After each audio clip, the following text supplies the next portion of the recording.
ಅದು ಇನ್ನೊಂದು ಇತ್ತು ಇದೆ ಇದೆ ಇದೆ ಇದೆ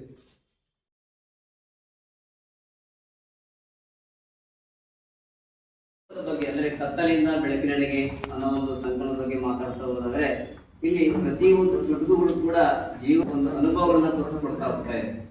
ನನಗೆ ಆ ಮುಂದುಡಿನ ಬರೆಯುವಂತ ಸಂದರ್ಭ ಒಂದು ಚುಟುಕುಗಳನ್ನು ಓದ್ತಾ ಹೋದಾಗ ಒಂದ್ ರೀತಿ ಆ ಚುಟುಕುಗಳು ಚುಟುಕಾಗಿರ್ಬೋದು, ಆದ್ರೆ ಅದ್ರ ಹಿಂದೆ ಬಹಳಷ್ಟು ಕಥೆಯನ್ನ ಬೀರುವಂತಹ ಕೆಲವು ಚುಟುಕುಗಳನ್ನ ನಾನು ಓದಿ ಅನುಭವಿಸಿದ್ದೇನೆ. ಯಾಕಂದ್ರೆ ಪ್ರತಿಯೊಂದು ಜೀವನದ ರಸವನ್ನ ಸಂದರ್ಭಗಳನ್ನ ಅವರು ಅನುಭವಿಸಿ ಬಂದಿರತಕ್ಕಂತ ಚುಟುಕುಗಳು ಅಷ್ಟಿದಾವೆ. ಅಂದ್ರೆ ಈ ಚುಟುಕುಗಳಲ್ಲಿ ಶೈಲಿ ಆಗಿರ್ಬೋದು, ಹಾಗೆ ಮತ್ತೆ ಅದರಲ್ಲಿ ಏನು ಸಾಹಿತ್ಯ ನೋಡ್ಲಿಕ್ಕೆ ಸಾಧ್ಯ ಅಂತೀವಿ. ಆದ್ರೆ ಒಂದೊಂದು ಚುಟುಕುಗಳನ್ನು ಕೂಡ ಒಂದೊಂದು ಕಥೆಯ ರೂಪದಲ್ಲಿ ಬರೀತಾ ಹೋದ್ರೆ ಅದೇ ಒಂದು ದೊಡ್ಡ ದೊಡ್ಡ ನಾಟಕಗಳಾಗುವಂತ ಸಂದರ್ಭ ಕೂಡ ಇರುತ್ತೆ. ಅಂತ ಚುಟುಕುಗಳನ್ನ ಪ್ರೊಫೆಸರ್ ಸತ್ಯನಾರಾಯಣ ಸರ್ ಅವರು ಬಹಳಷ್ಟು ವಿಭಿನ್ನ ಶೈಲಿಯಲ್ಲಿ ಹೊರತರಲಿಕ್ಕೆ ಪ್ರಯತ್ನ ಮಾಡಿದ್ದಾರೆ. ಅಂದ್ರೆ ಇಲ್ಲಿ ಒಂದು ರೀತಿ ಉದಾಹರಣೆ ಹೇಳೋದಾದ್ರೆ ನೋಡಿ, ಅಲ್ಲಿರ್ತಕ್ಕಂಥ ರೇಖೆ, ಪ್ರಳಯ, ಕರುಣೆ, ಜಾತಿ, ಪ್ರೀತಿ, ಸೋಲು, ಋಣ, ಕಾಲ, ಈ ತರ ಚುಟುಕುಗಳು ಬಹಳಷ್ಟು ಮನಸ್ಸಿಗೆ ಒಂದು ಹಿತವನ್ನು ಕೊಡ್ತಕ್ಕಂಥ ಚುಟುಕುಗಳಾಗಿರುತ್ತೆ. ಹಾಗೇನೆ ಕವನಗಳನ್ನ ಅಂದ್ರೆ ಆ ಸಾಲುಗಳನ್ನ ಕಟ್ಟೋದಿದೆಯಲ್ಲ, ಅಂತ್ಯಪ್ರಾಸದೊಂದಿಗೆ ನಾವು ಕವನಗಳನ್ನ ಎಂಡಿಂಗ್ ಮಾಡ್ತಕ್ಕಂಥದ್ದು ಬಹಳಷ್ಟು ನನಗೆ ಇಷ್ಟ ಆಯ್ತು.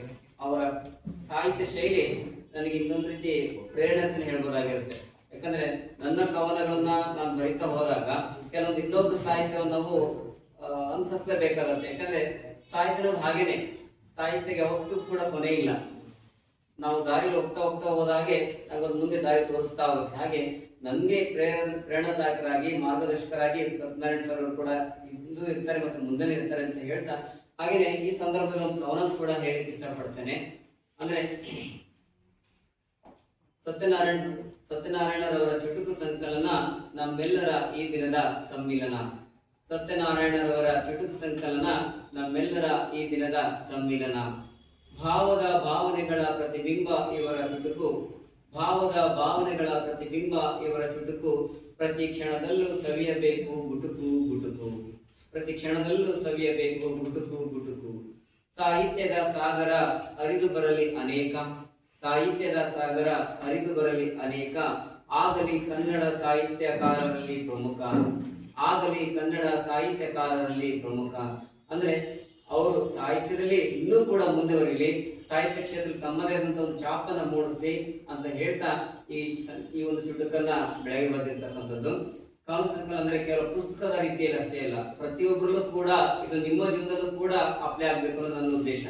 ಸಾಹಿತ್ಯ ಅನ್ನೋದು ಯಾರು ಸೊಕ್ಕಲ್ಲ, ನಾವು ಬೆಳೆಸ್ಕೊಂಡ್ ಬಂದ್ರೆ ವೃತ್ತಿಯೊಂದಿಗೆ ಪ್ರವೃತ್ತಿಲಿ ನಾವು ಒಂದು ಸಮಾಜದಲ್ಲಿ ನಾವು ಗುರುತಿಸ್ಕೊಳ್ಳಿಕ್ಕೆ ಇದೊಂದು ವೇದಿಕೆ ಅಂತಾನೆ ಹೇಳ್ಬೋದಾಗಿರುತ್ತೆ. ಹಾಗಾಗಿ ಬಿಡುವಿನ ವೇಳೆಯಲ್ಲಿ ನಾವು ಒಂದಿಷ್ಟು ಸಾಹಿತ್ಯದ ಕಡೆ ಗಮನ ಹರಿಸ್ಬೇಕು. ನಾವು ಈಗ ವಿದ್ಯಾರ್ಥಿ ಜೀವನದಲ್ಲೇ ನೀವೇನೋ ಸಾಹಿತ್ಯನ ಒಳಗೂಡಿಸ್ಕೊಂಡ್ರೆ ಮುಂದೆ ಖಂಡಿತ ಮುಂದೆ ಒಬ್ಬ ಅದ್ಭುತ ಸಾಹಿತ್ಯಾಗಿ ಹೊರಹೊಮ್ಮೋದು ಅಂತೇಳಿ ನನ್ನ ಅಭಿಪ್ರಾಯ ಆಗಿರುತ್ತೆ. ಹಾಗೇನೆ ಭಾವನೆಗಳನ್ನ ನಾವು ಹೊರ ಪ್ರಪಂಚಕ್ಕೆ ತೋರಿಸ್ಬೇಕಿದೊಂದು ವೇದಿಕೆ. ನಾವು ಯಾವಾಗ್ಲೂ ಕೂಡ ನಮ್ಮ ದಿನನಿತ್ಯದ ಆನಂದ ಆಗಿರ್ಬೋದು, ಹರ್ಷ ಆಗಿರ್ಬೋದು, ಸಂತೋಷ ಆಗಿರ್ಬೋದು, ದುಃಖ ಆಗಿರ್ಬೋದು, ಇವೆಲ್ಲದೂ ಕೂಡ ಮನಸ್ಸಲ್ಲಿ ಇಟ್ಕೊಳ್ಳೋಕ್ಕಿಂತ ಒಂದು ಅಕ್ಷರಗಳ ರೂಪದಲ್ಲಿ ಸಾಹಿತ್ಯದ ರೂಪದಲ್ಲಿ ಹೊರತಂದ್ರೆ ಮನಸ್ಸಿಗೆ ಒಂದು ರೀತಿ ಹಿತವಾಗುತ್ತೆ. ಹಾಗಾಗಿ ಈ ಒಂದು ಚುಟುಕುಗಳ ಒಂದು ಪುಸ್ತಕ ಇನ್ನೂ ಕೂಡ ಮುಂದೆ ಯಶಸ್ಸನ್ನು ಗಳಿಸಲಿ. ಅದ್ಭುತವಾದಂತ ಒಂದು ನಮ್ಮ ಸಾಹಿತ್ಯ ಲೋಕಕ್ಕೆ ಇವತ್ತು ಅರ್ಪಣೆ ಆಗ್ತಾ ಇದೆ.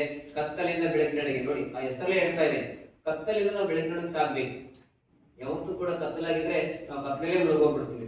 ಬೆಳಕಿನೊಳಗೆ ಮುಂದುವರಿತಾದ್ರೆ ಮುಂದೆ ದಾರಿ ಇಟ್ಕೊಂಡು ಹೋಗ್ಲಿಕ್ಕೆ ಸಾಧ್ಯ ಅಂತ ಹೇಳ್ತಾ ಮತ್ತೊಮ್ಮೆ ಎಲ್ಲರಿಗೂ ಕೂಡ ಈ ಸಂದರ್ಭದಲ್ಲಿ ನಮಸ್ಕರಿಸುತ್ತಾ ಈ ನನ್ನ ಒಂದು ಅಭಿಪ್ರಾಯವನ್ನ ಮುಗಿಸ್ತಿದ್ದೇನೆ. ಧನ್ಯವಾದ.